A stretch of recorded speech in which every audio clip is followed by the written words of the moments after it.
There are connections in life that cannot be explained by logic, nor justified by circumstances. They don't arrive because you sought them. They don't begin with reason, and they certainly do not follow the conventional criteria of a suitable relationship. They come like a strange wind, stirring in you a feeling that is both familiar and foreign, both gentle and overwhelming, a presence that makes time stand still, that makes your heart suddenly know something your mind has yet to understand. This person is not a coincidence. Carl Jung called such encounters synchronicity, meaningful coincidences, not meaningless chance, but symbolic signs of an unconscious process rising to the surface, guiding two souls into a journey not just to love, but to see themselves more clearly through each other. At the deepest level of analytical psychology, true love is not merely an emotion, it is the awakening of the collective unconscious, the call of ancient archetypes, of anima and animus, of shadow and light, of a fragmented self seeking its way back to wholeness. And when you meet someone whose presence makes all your masks fall away, who stirs emotions long asleep, who brings you face to face with desires, wounds, and shadows you've hidden for years, then perhaps this is not just a meeting, it is a summoning, a whisper from the universe, from your soul, saying, it is time to remember what you've forgotten, not to love like you have before, but to love as a journey of awakening. 1. Strange coincidences that keep repeating. In a world governed by reason, where everything must have a cause, an effect, and a rational explanation, there are moments that leave us stunned, not because they are grand, but because they are so precise they cannot be mere chance. You think of someone, and seconds later, they call. You unexpectedly see them in a completely unfamiliar city. A song tied to a deep emotion suddenly plays just as your mind is in turmoil about them. Events like these, recurring again and again, do more than stir emotions. They provoke a deeper question. Are these truly just coincidences? Carl Jung called this phenomenon synchronicity, mystical alignment. It is when two events occur simultaneously without direct causation but carry such deep meaning that they cannot be dismissed. For Jung, synchronicity is not merely an external event.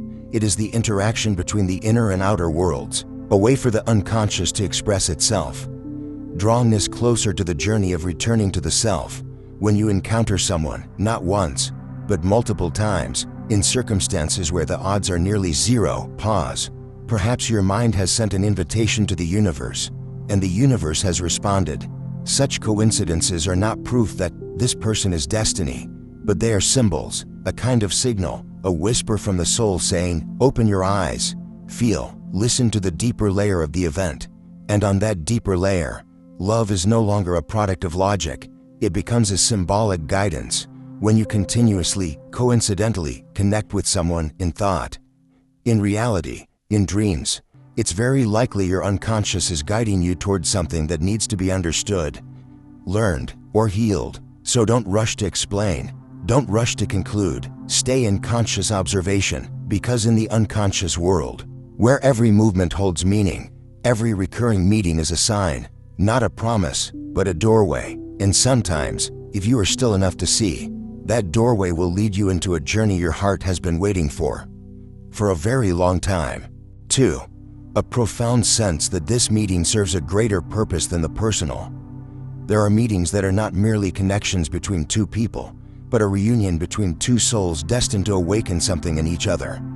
You can't explain why they show up exactly when you feel lost.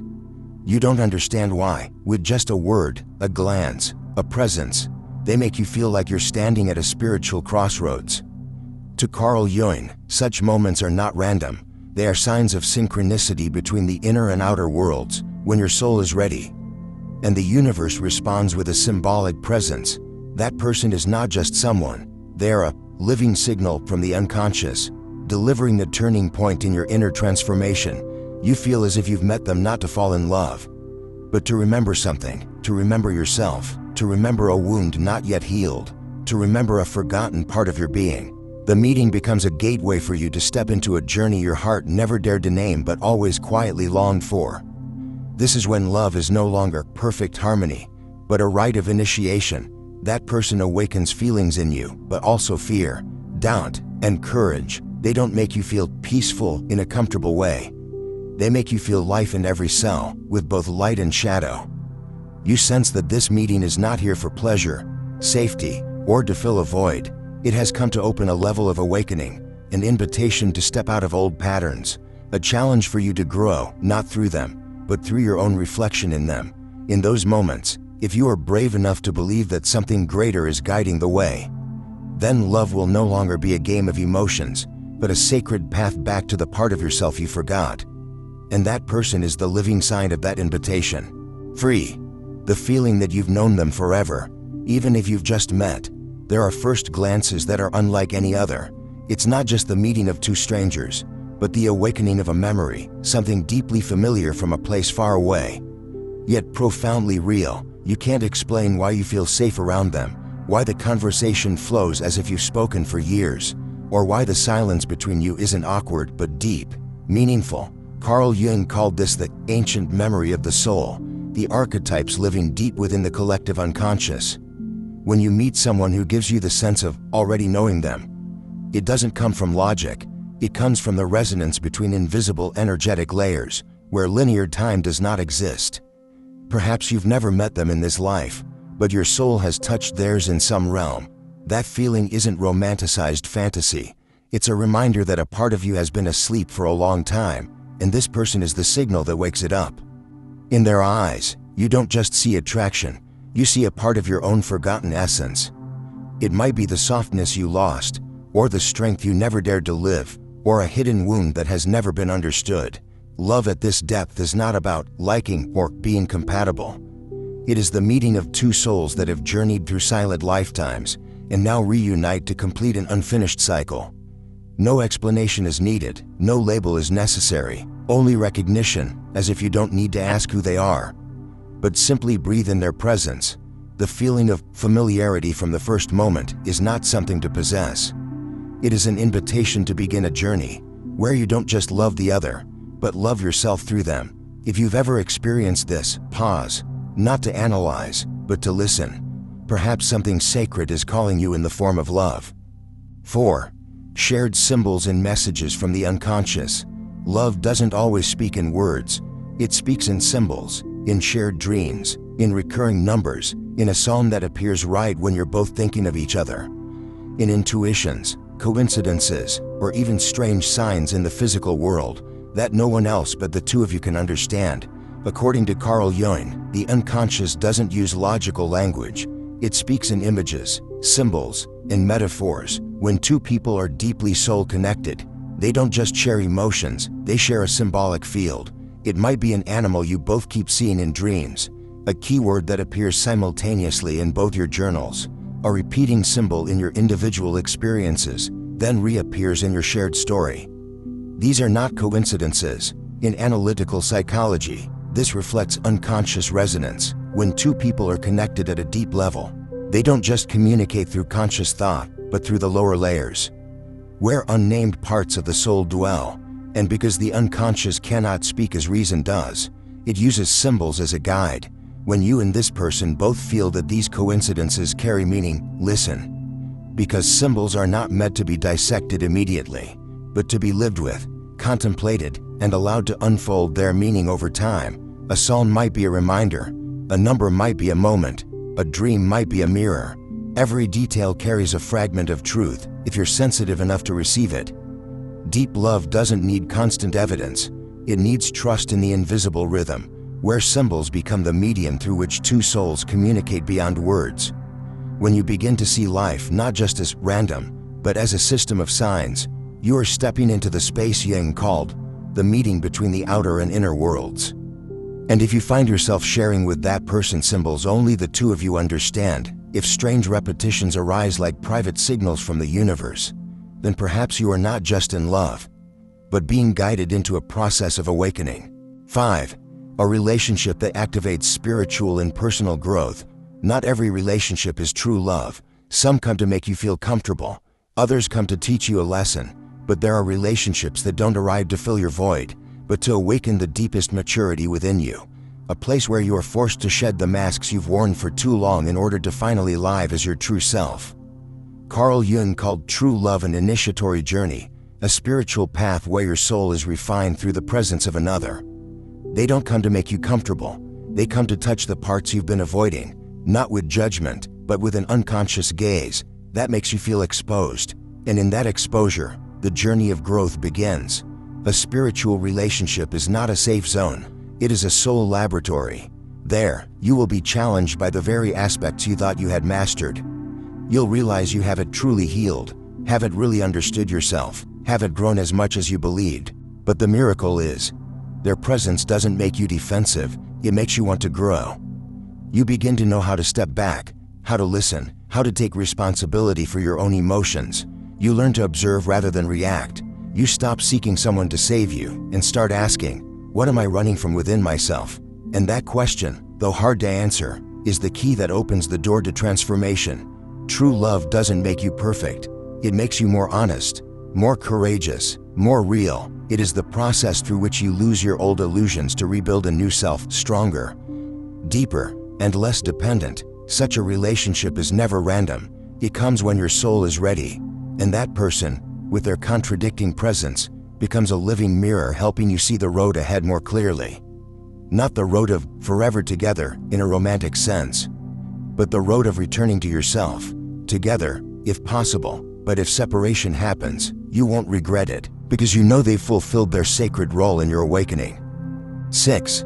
That person triggers intense emotional reactions, both positive and negative. You'll realize that a soul-based relationship is not always peaceful. In fact, it can be an emotional earthquake. That person can make you feel ecstatically happy, but also easily drag you into your darkest corners. Sometimes, just a word, an unconscious action, can trigger something powerful in you, as if it touches a wound that hasn't healed. Carl Jung called this the awakening of the shadow.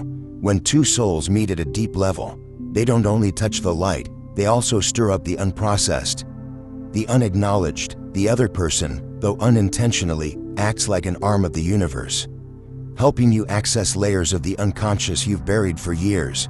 You get angry and don't know why. You feel hurt without a clear reason. You're jealous, doubtful, and afraid of being abandoned, even when the other person has done nothing wrong. These reactions don't reflect who they are. They reflect the cracks in you that are finally starting to speak.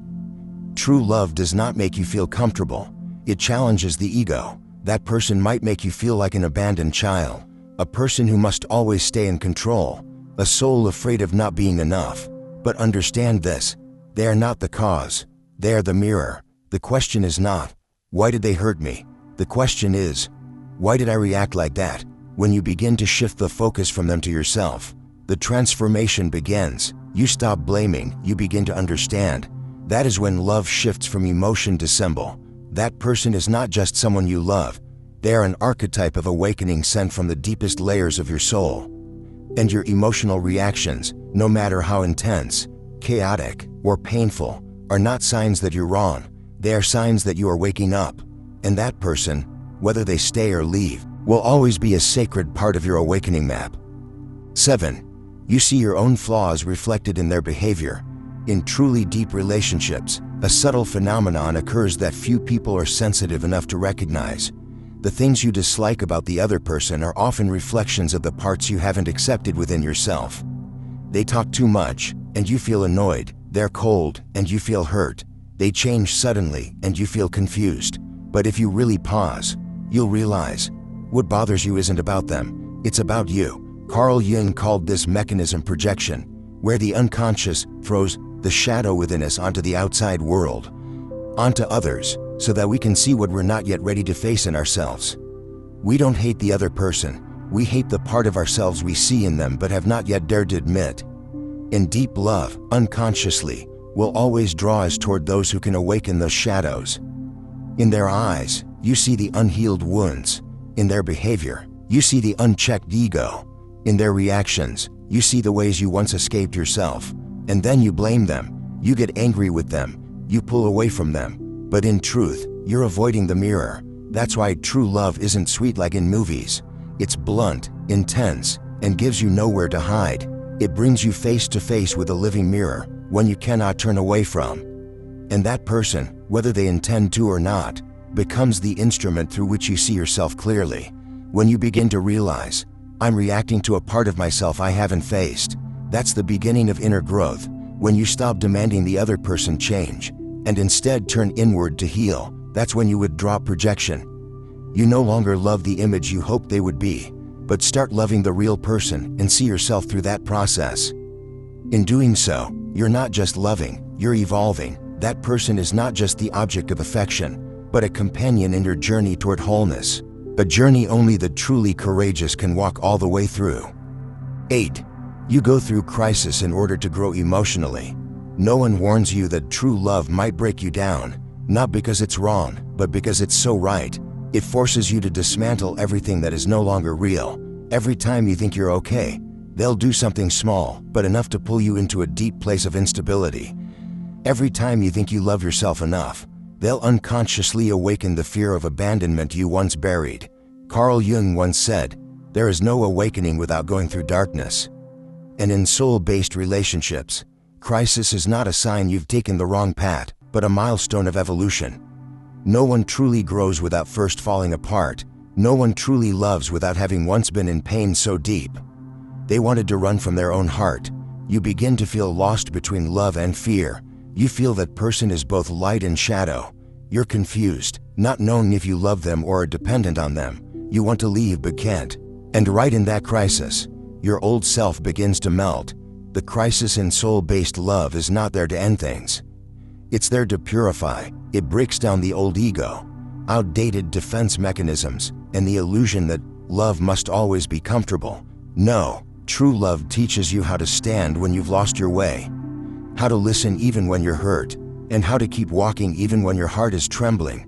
The other person may not be intentionally hurting you, but they're touching the exact places you've never let anyone see.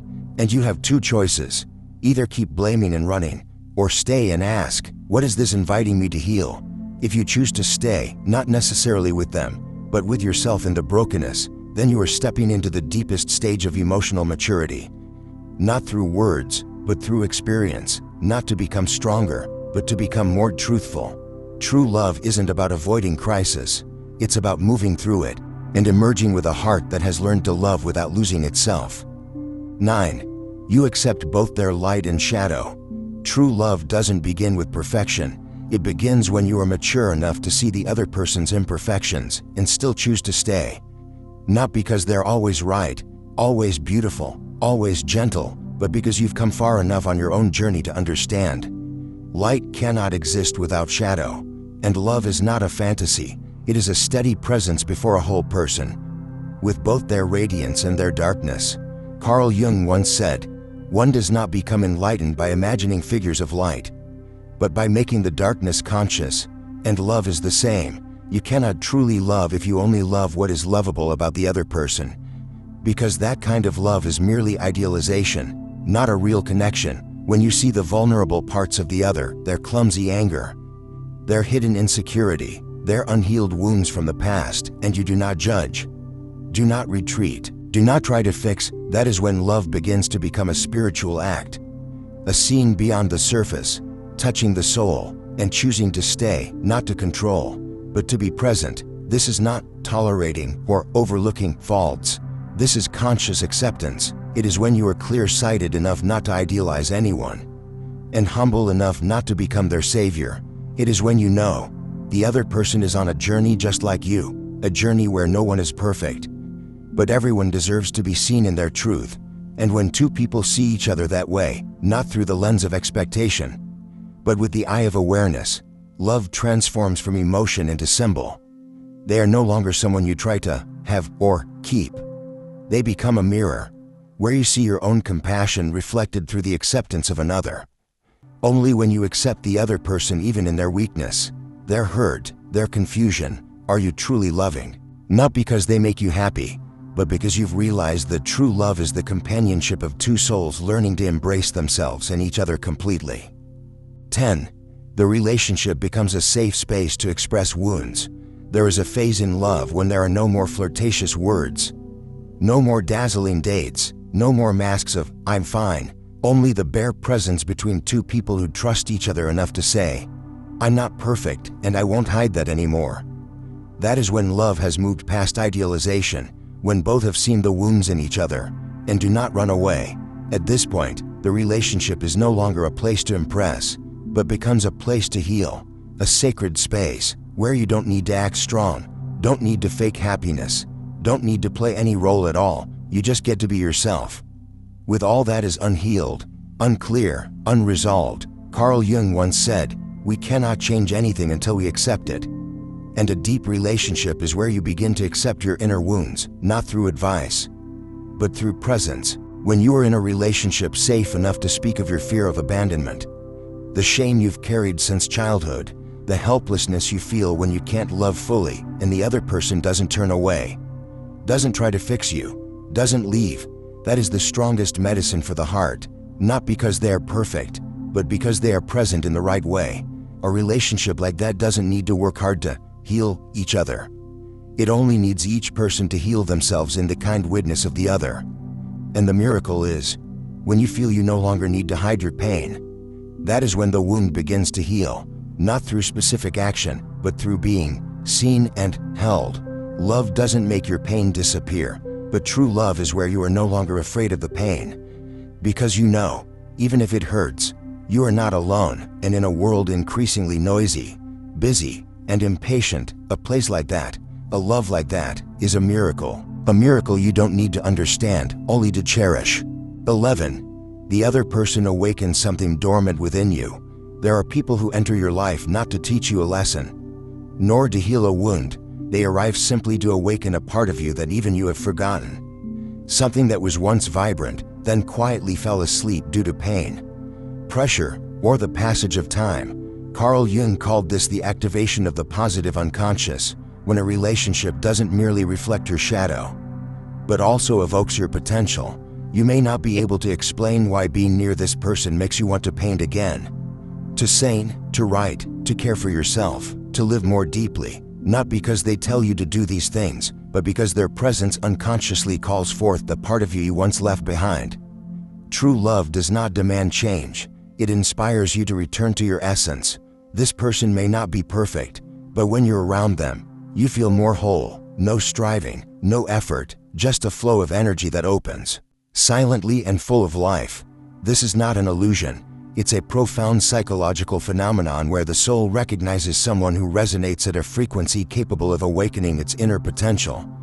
Perhaps it's creativity, perhaps gentleness, perhaps a deep, burning desire to live more fully than you had once set aside in favor of the practical. And so you write again, you dream again, you feel that you can begin again, not because they did something for you, but because they called you awake. And when that part of you rises, you feel truly alive, in a way you once only dared to dream. This is the sign of an awakening relationship. The other person doesn't come to complete what's missing in you, but to remind you that you were never truly lacking. You simply forgot you had it, and now, you're remembering through their gaze, their voice, their silent resonance. Love like this is not possession, it is grace, a mysterious call from the universe, through one specific person, to bring you back to yourself. 12. A connection beyond time, space, and reason. There is a kind of love that does not belong to logic. You cannot explain why you trusted that person from the very first moment. Cannot understand why, even thousands of miles apart, you still sense what they're thinking, feeling, happy or sad. You cannot deny that even though you seem incompatible, there is a bond that neither time, distance, nor circumstance can sever. This is not a coincidence. Carl Jung called it the intersection of the unconscious and the soul, a space where two people meet not only in the physical, but in a spiritual energy field. At this level, time is no longer linear, space is no longer a barrier, reason is no longer a valid measure. You don't understand why you think of them in the middle of a busy day. Why do they show up in your dreams for 3 nights in a row? Why do they text you at the exact moment you feel pain? Or how they seem to sense what you're going through without a word being spoken. These things do not come from logic, but from a connection that transcends the physical. Jung believed that when a relationship touches the archetypal realm, where ancient symbols and soul patterns converge, the two people involved are not merely individuals, but vessels of greater energetic currents. Love, at this point, ceases to be a private story and becomes a phenomenon of the universe. And the strange thing is, even if you don't walk through life together forever, the connection never truly fades. It no longer depends on whether you're together or not. Because its nature is rooted within, the soul recognizes the other as someone once known, once loved, once traveled with through many layers of existence. Love like this doesn't demand promises, doesn't require attachment, it isn't threatened by distance, because it is anchored at a deeper layer, where time cannot destroy it. Where each becomes a mirror reflecting the soul of the other, not to complete one another, but to remind each other who they truly are. And once you've experienced this kind of connection, you never love the same way again. You love from a deeper place, a more conscious place, a more humble place, and a more sacred place, because you know, there is a kind of love that does not belong to ordinary life, but to awakening. After all the strange coincidences, the intense emotions, the projections, and the crises, you begin to realize, true love does not come to complete you, it comes to dissolve you. Dissolve the old illusions, the unconscious roles, the archetypes you once blindly chased, and in that breaking down, something profoundly real is born, not a perfect other half, but the maturation of two souls, choosing to be with each other not out of lack, but out of awakening. Carl Jung once wrote, "People will do anything, no matter how absurd, to avoid facing their own soul, but those who dare to look inward, not just once, but repeatedly, with honesty and humility, will become rare individuals, those who are whole." And true love, at its deepest level, is not an emotional high, it is the path that leads us toward that wholeness. If you have met someone who made you no longer the same person you were yesterday, perhaps you stepped onto that path, a journey where every step is a descent into shadow, only to eventually realize, the light was never out there, it was within you all along. And that person there's simply the mirror through which you can finally see it clearly. And if you are on that path, remember this, true love is not hurried, it needs no proof, it does not cling, it is a vast open space where both are free to be fully themselves. And within that very space, the most miraculous thing begins to unfold. You don't just love the other person, you begin to love yourself again, in the deepest and quietest way possible.